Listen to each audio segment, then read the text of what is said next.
Hi guys, my name is Kaylee Follett and welcome to the first episode of Lewis Entrepreneurs, a series dedicated to stories about entrepreneurship among our Lewis community. Today I'm joined by Nick Poleminakos and Mariam Rafidi, who are our special guests from Lewis Family Restaurant in Joliet, and they're both students at Lewis University.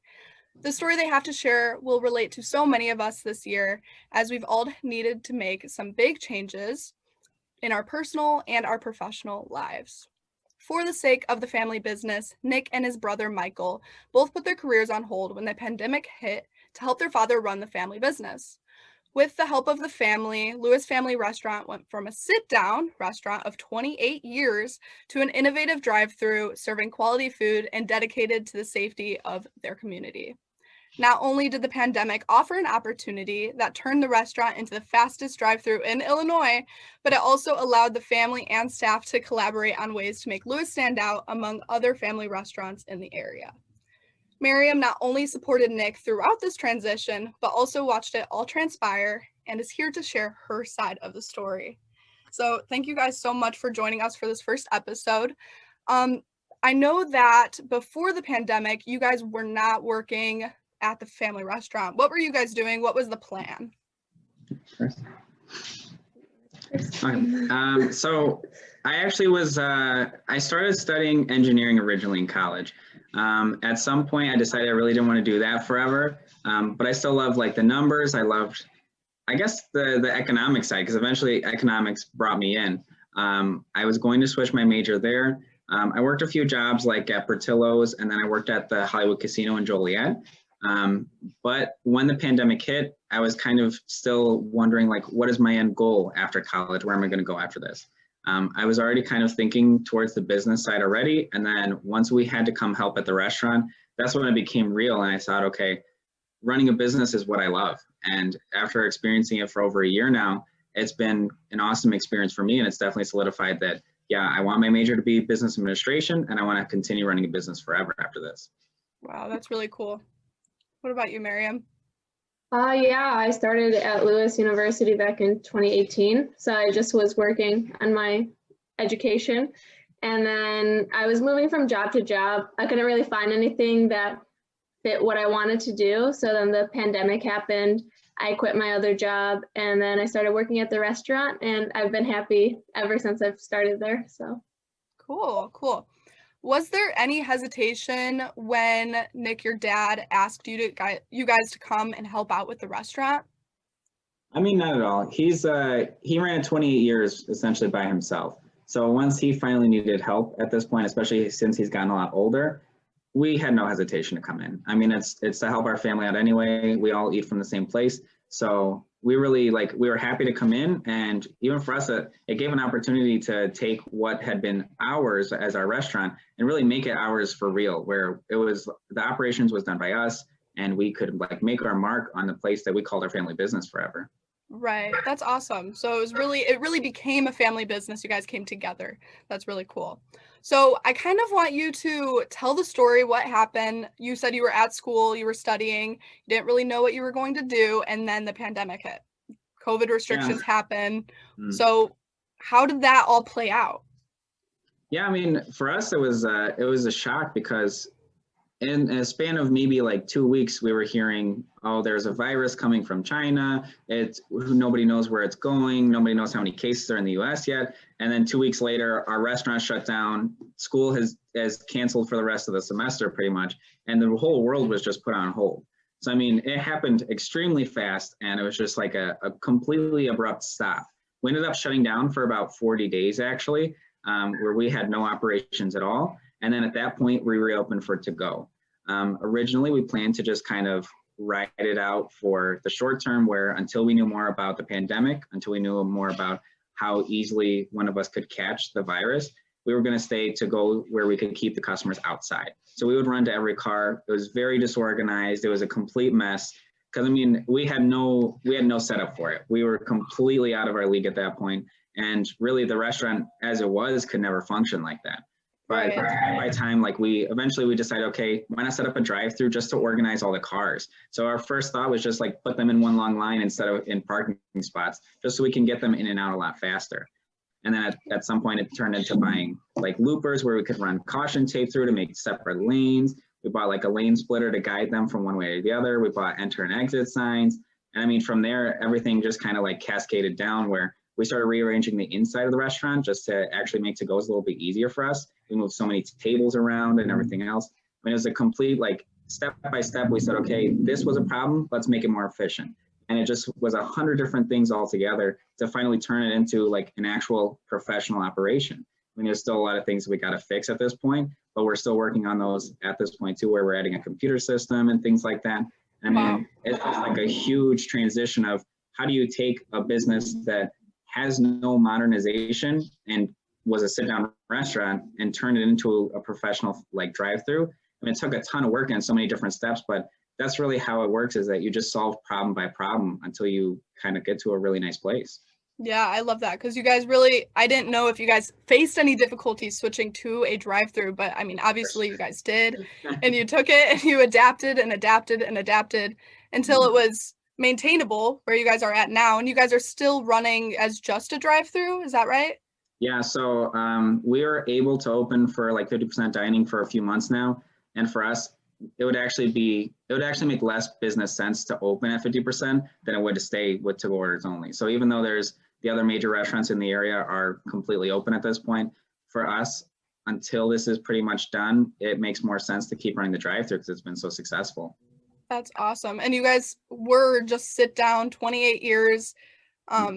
So it really was an opportunity for you guys to change the business model, right? And to stand out among the other restaurants in the area, which I think is really awesome. I imagine your family really collaborated on how to continue serving. So what was your role in that, and what was the dynamic with your family and the staff? I'm assuming also had to do with it. How did that kind of go? What was that dynamic like? Well, there was definitely a lot of friction between everybody. It's not very easy to tell everybody your job is going to change, this entire restaurant's going to change. Even for my father, he wanted to keep running the same way because he's had success for 28 years. So for us to come in and tell him we need to do it different now, especially who had very little experience in the restaurant industry, it caused a lot of friction for sure. So, I mean, especially for me, I love to be like the mediator where like I'll go between and I'll try to solve problems between people, just because once we're actually on the same page, then we can actually come towards like the better solutions.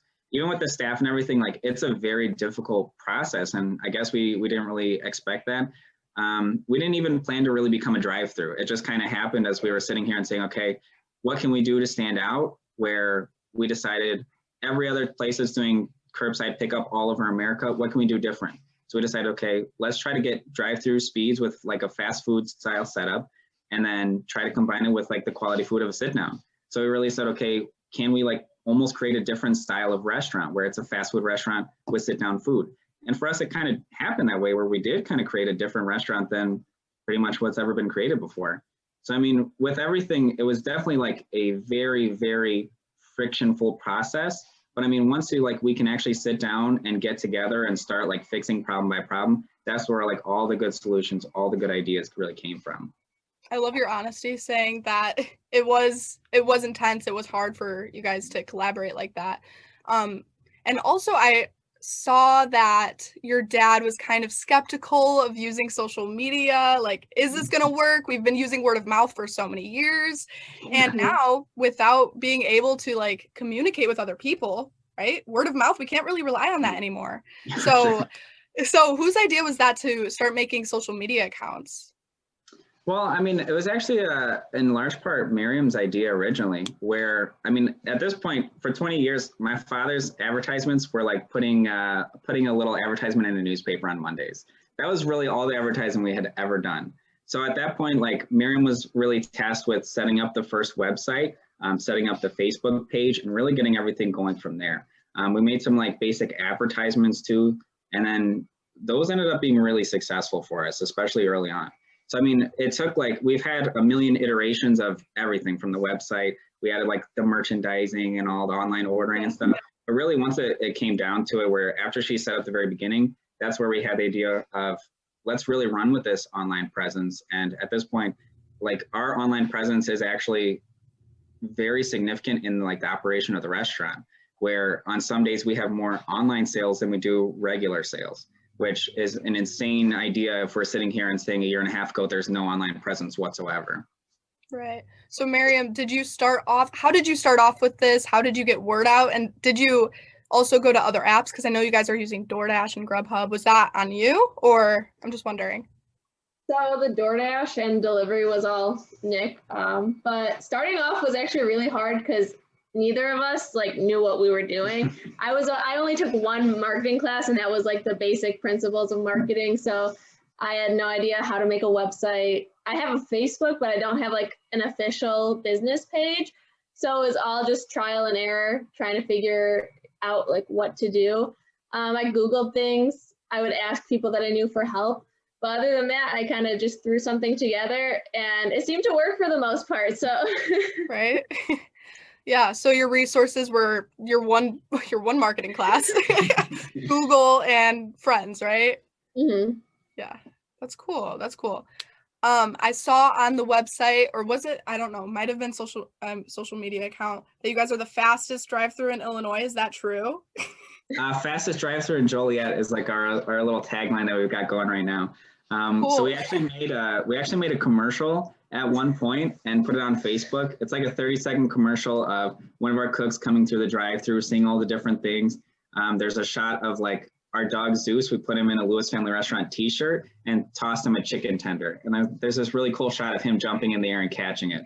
So during that commercial, we basically tagged ourselves as Joliet's fastest drive-through. Then we put it on like merchandise. The back of our shirts has the tagline. We actually did like a mug giveaway at one point where we bought 500 coffee mugs and put our logo on one side, and on the other side, Joliet's fastest drive-through. Or actually, oh, nice, that's nice. It's our slogan from the commercial, but it's all kind of tied together. And we took that and we tried to run with it just to say, okay, let's brand ourselves as something unique. We put it on our cars too. And I mean, at this point, there's like our customers know the tagline, which is pretty cool to see where we're getting that name out into Joliet. And it's just something we kind of created sitting here having fun with the whole thing. Yeah, that sounds like a lot of fun. The commercial, I'll have to check it out. And Zeus is your guys' mascot, right? Whose idea was it to have a dog as the mascot? So my brother saw the Raising Cane's restaurants, and they always have their dog Cane on the side. So he said, like we have a good looking dog. He's beautiful. Why not put him up here as our mascot? So actually, if you look at the restaurant now, there's this like 5 foot tall poster of Zeus with a little speech bubble that says, "Oh, nice, that's nice." I mean, like, it's just been a lot of fun having even our dog be a part of it, just because this is completely us. Like, this is just like real, authentic. This is how we live our lives, and we can actually put it into our business that way too. Right. You guys are branding yourselves with your family dog as a family business with all the merch. It's awesome. I love to see it. One of the most important sources for support for many entrepreneurs is their network of family and friends. What was your role, Mariam, during this transition for Nick as he was going through? I mean, everybody was going through the pandemic, right? But how did that go for you? I mean, my main role was to just be there to support him. I was working at the restaurant, helping manage everything. But, he went from working like a 5-day job, 8 hours a week, to work, 8 hours a day, to working 7 days a week, 9+ hours, and then coming home and still having more work to do to make it run and to make it as good as it is.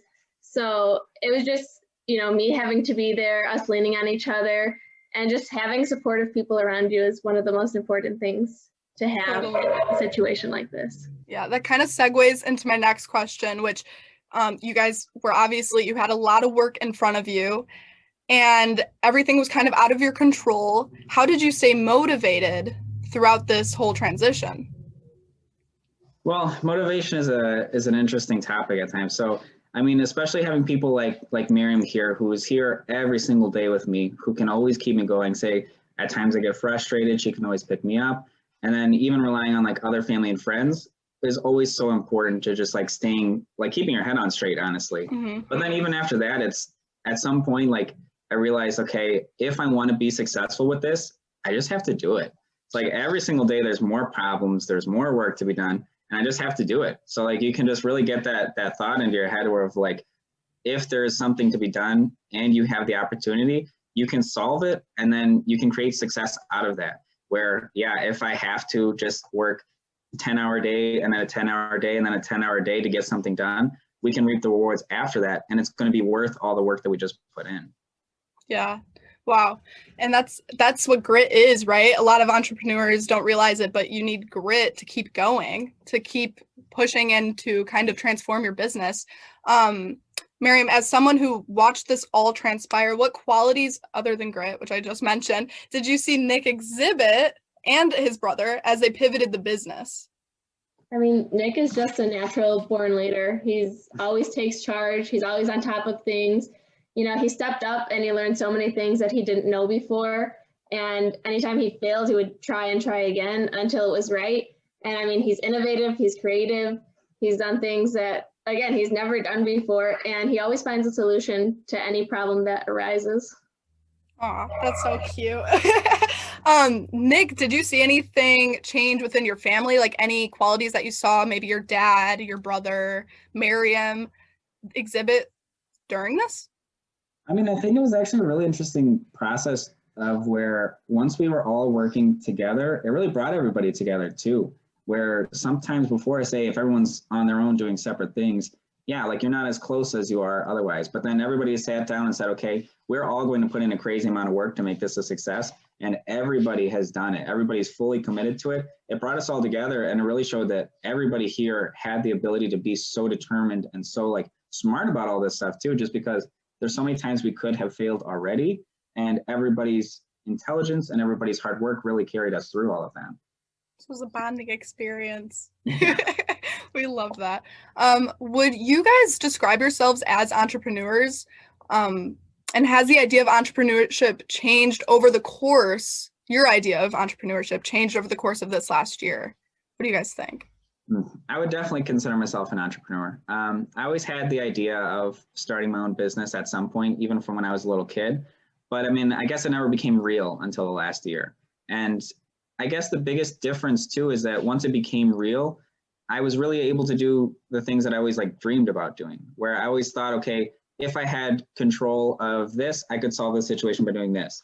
And like at that point, it's like, okay, I'm the person deciding. So it is my job to do that. It's my job to make like the most perfect restaurant I can right now. So, I mean, it really is a cool experience seeing once you are actually taking charge and you are being an entrepreneur, it opens up the door to all the things you were dreaming about beforehand.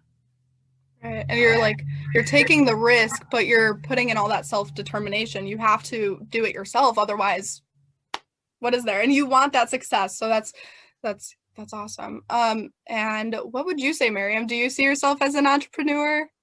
Well, it's a weird situation for me because, again, it's not my restaurant, not my family's restaurant, but the amount of like effort and work I've put towards it, you know, I do feel like an entrepreneur. And I do think that my meaning has changed and how I view it changes, because I used to think it was like this big, scary word. It was only companies like Microsoft and Apple that were, you know, entrepreneurs. But after, you know, working here for over a year, it's really shown me that we are entrepreneurs. Right. Every little small business, right? They need entrepreneurs in order to build it up, because Microsoft didn't start off as this huge company, right? What advice would you guys give to anybody who is struggling to make that first step of change? Because you guys both had to go through some changes and adapting, whether it be in business, in life, or maybe a passion project. What advice would you give to somebody who's struggling to make that first step? I think you just have to go for it. I mean, there are so many times in life where you can say no to an opportunity, but if you want something, if you are dreaming about something, just go for it. I mean, you're going to fail so many times in life. Why not fail when you're trying to see your dreams out and trying to see, like, sometimes you will find some success and you might find an amazing success out of it too. So, I mean, really just go for it. Absolutely. What about you, Mariam? Any advice? Just never give up. It's gonna get hard. There's so many hard times. You get frustrated so easily, but just know that the outcome is way better and that you're working for something greater. Yeah, so it's all in the mindset and your passion for the project or whatever it may be. So that's some really good advice, I think. Just putting your mind to it and going for it. You got to make that step, otherwise it's never going to happen, right? Mm-hmm. You guys kind of mentioned what you're going to do after the pandemic at the very start of this conversation. Do you guys plan on helping out with the Lewis Family Restaurant, or are you going to continue pursuing your education? Are you going to take a break? What are you going to do? So my plan is to finish out my senior year, and then I'm going back for my MBA. And then after that, I'm hoping to find a job in the corporate world. I'm hoping to go to Ulta Beauty. That's like my dream job right now. But until that moment, I'm going to help out at the restaurant as much as I can and help them succeed in any way possible. Nice. I mean, for me, for sure. Yeah. I mean, since it is my family business, it's not like a very easy choice to diverge from it. So for now, I'm going to finish my degree, most likely go for a master's after that, and also hopefully use some of those things that I'm learning in the business. At some point, I guess I really don't know where I'm going to end up, where say if we open a second location or if we're going to open up an entirely different business. I definitely think from before, I thought I was just going to get a regular job someday. I'm doubtful that it'll ever happen at this point. I think it'll always be kind of opening up my own business of some kind after this. Right. Engineering, family restaurant, two totally different things. Where can viewers find Lewis Restaurant online? Do a little shameless plug. So you can look up our website, just lewisfamilyrestaurant.com. We also have a Facebook page, just the same Lewis Family Restaurant. You'll find the commercial, you'll find our mugs. We're doing a water bottle giveaway soon. So, I mean, yeah, absolutely everything is online there. Awesome. Thank you so much for joining me on this call. I think this was a great conversation and very inspiring story. I learned a lot myself. And any last final words you want to give to the viewers? Yeah. Come eat at Lewis Family Restaurant. Yes. All right. Well, that's all for today's episode of Lewis Entrepreneurs. Thank you guys for watching, and thank you guys for joining me today. Join us for our next episode where I sit in the hot seat and talk about how I got started with my own online thrifting business. Make sure you subscribe to our YouTube channel so you never miss an episode. And if you're thinking about starting a business and looking for some help in turning that idea into something great, check out the Innovation Hub at hub.lewisu.edu for more information.